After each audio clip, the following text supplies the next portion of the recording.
Welcome to Get Offset. My name is Emily, and I used my in-ear monitors at a dive bar last night.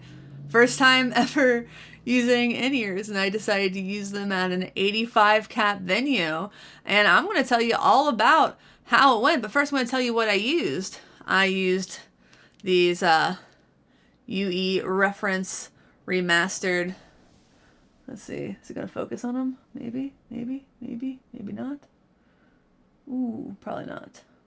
If I hide them. Oh, apparently not. Sorry about that. These are the reference remastered Ultimate Ears. I did buy these. I did get them at a discount. I've done marketing for them. Full disclosure there. But yeah, I did buy these. And just so you know, everything in this video, nobody asked me to make this video. These are all things that I did buy for personal use. So even though I did get these at a discount, it is because I wanted to use them.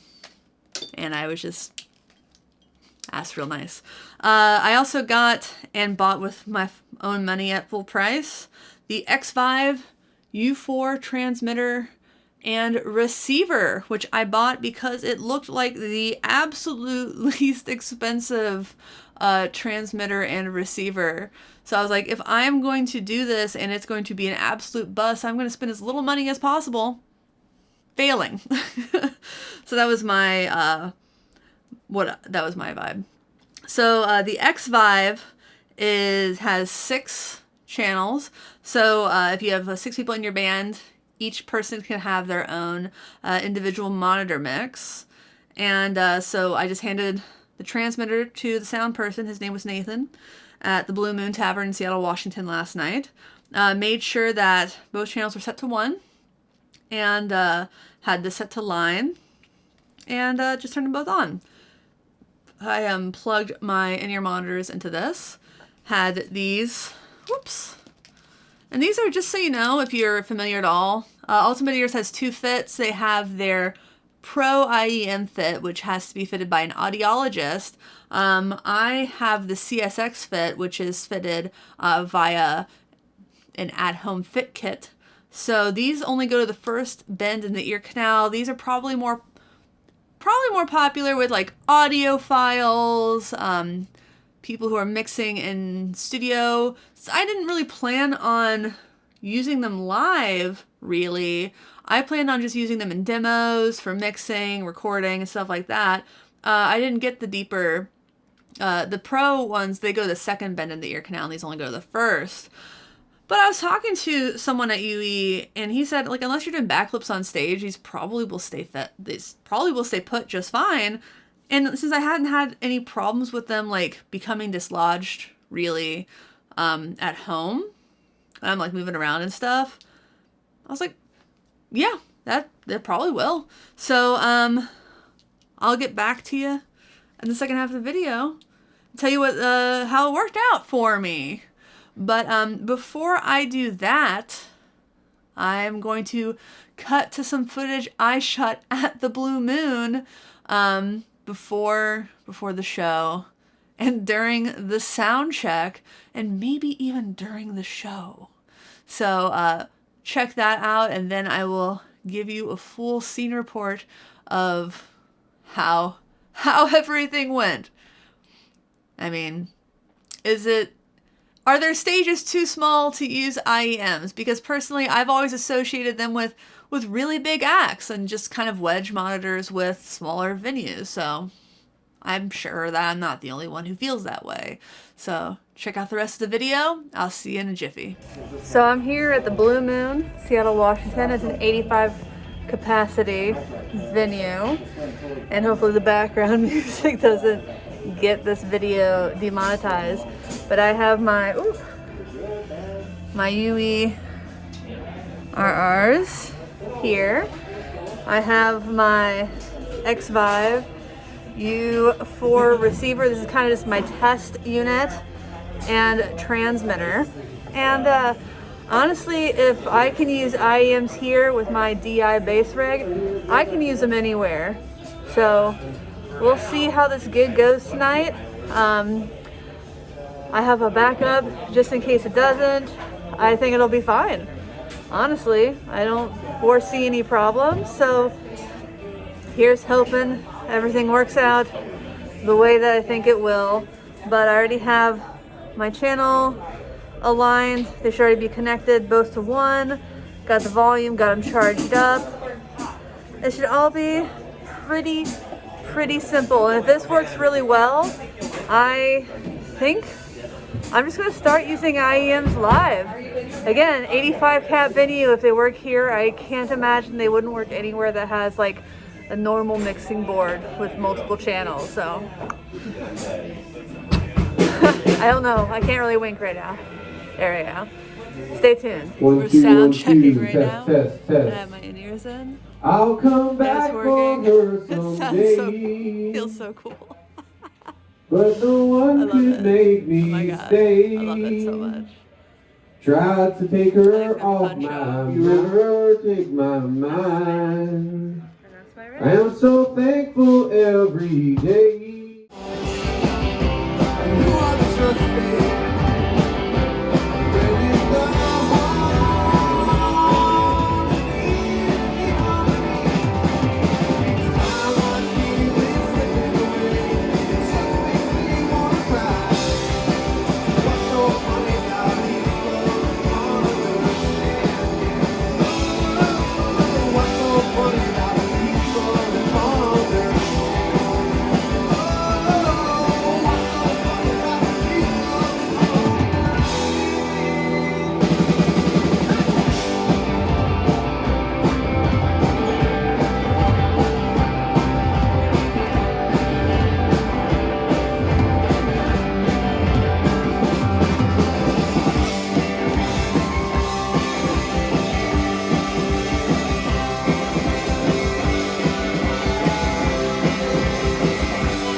Welcome back.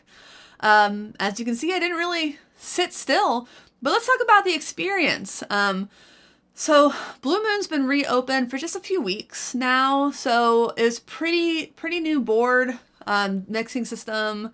I think it's a digital mixing system for the sound person. So there's a little bit of trial and error just getting things set up. For the most part, it was pretty easy once we got everything working. Got my mix set up. It was mostly me. I wanted some keys, I wanted some main vocals, and I wanted some rhythm guitar and a little bit of kick.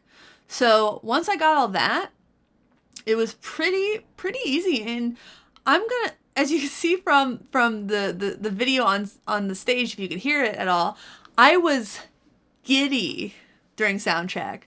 And the big thing was, and I like, the more I thought about it, is I felt like my ears didn't have to work as hard.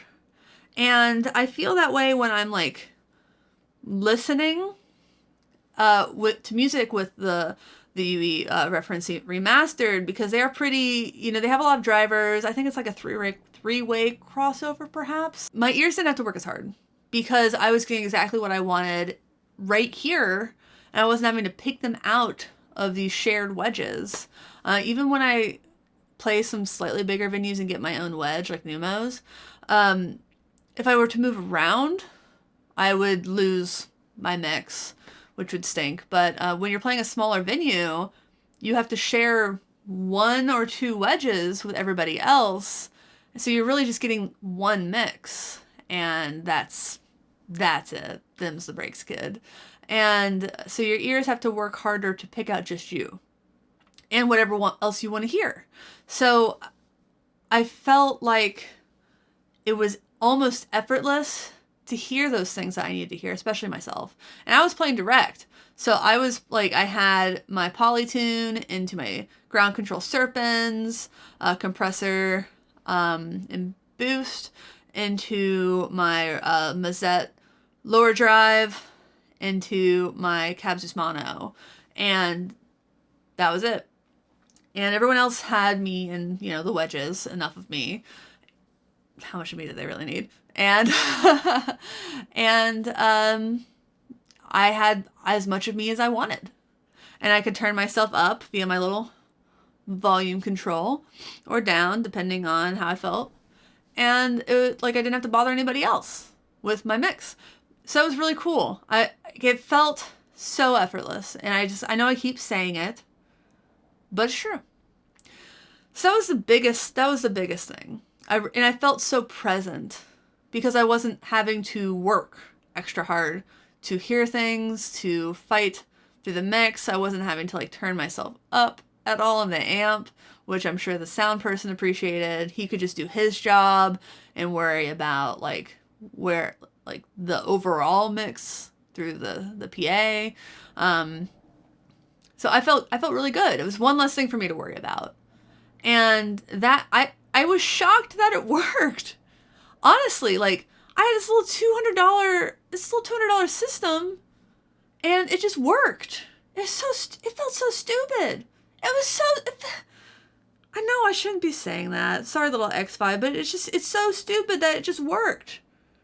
In an 85 capacity venue, I felt so bougie with my in-ear monitors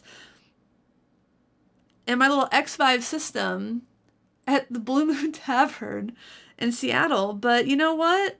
It worked for me. And I knew I was protecting my hearing because I'm right next to this loud drummer. I'm getting my 26 decibels of volume reduction next to him, and only getting the sounds that I need in my ears. Take care of your hearing, friends, especially the younger ones. Invest in your hearing and the custom earplugs now before it's too late. It's never too late to help your hearing a little bit, but it's definitely gonna get harder. So seriously, what, custom earplugs are $200? Just do it now. Just do it now. Do it now. Just do it now. That's my recommendation. So I felt great. I really felt great about it. So I know the X5, it says, again, not sponsored. I really wish that it was, but it's not. I wish it was, but it's not. It's the battery's supposed to last 22 hours, so I charged it before I left. I turned it on as I handed it to the guy, Nathan, and I just left it on after sound check, and lasted throughout the show. And I would probably do that before every show. Just leave it on.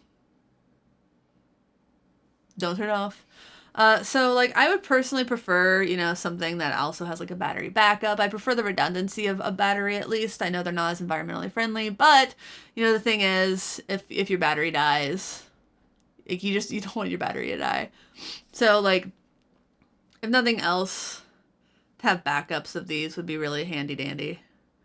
But it's so cool how it just worked. And it made me feel really good. It made me feel really confident. I could hear myself so much better than I've ever heard myself in practice. Even at home, I felt like I could hear myself better than when I practice at home. I could hear every note. I could hear every slide of mine. And God, it was just such a positive experience. I was never had any doubt about what I was playing and what I was hearing. And I felt so in tune with the music. And I know I sound like a stupid commercial, and I'm sorry, but it's just, sometimes you feel really good on stage, and last night was one of those times. And sometimes you feel really bad on stage, and last night was not one of those times. And part of the reason I felt so good is really because I could truly hear myself on stage playing bass. And last time I played bass on stage, I could kind of hear myself. But sometimes when you play bass on stage, you're kind of a rumble. But last night I was clear, I was defined, and I was never in doubt of what I was doing. I really don't feel like I messed up last night. I've never felt like I messed up less than a show. And I don't think it's just the in-ears. I think it was the practice. And I know I hit bum. I know I didn't hit every single note. Like, listen, we played What's So Funny About Peace, Love, and Understanding, and I am not Bruce Thomas. Like, I know I missed some of those notes, but I felt great about my performance. And I think it's because I could hear it so well. So that's all I got to say about it. I'm sorry it was such a commercial. I'm sorry it felt like such a commercial.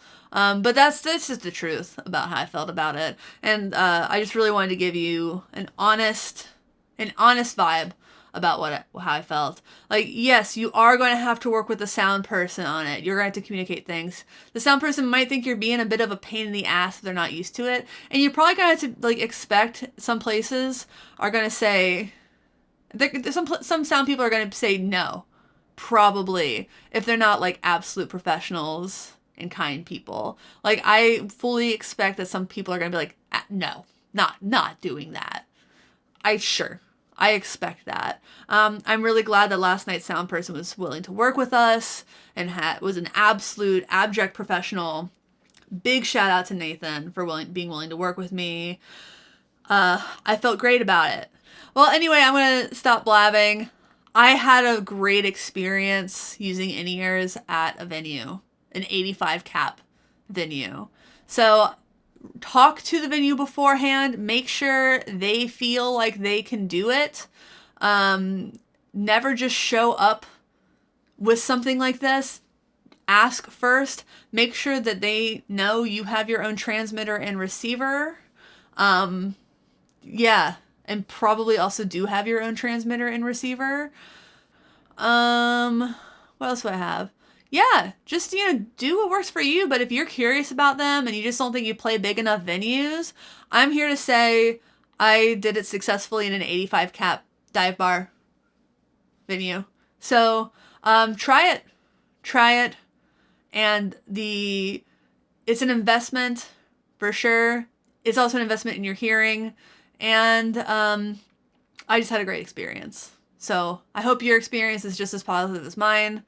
And I hope I have more positive experiences in the future with it. So thanks for watching. Thanks for understanding. Please like, comment, subscribe below. Check us out at patreon.com/getoffset, getoffsetpodcast.com/shop. Until next time, my name is Emily. Goodbye.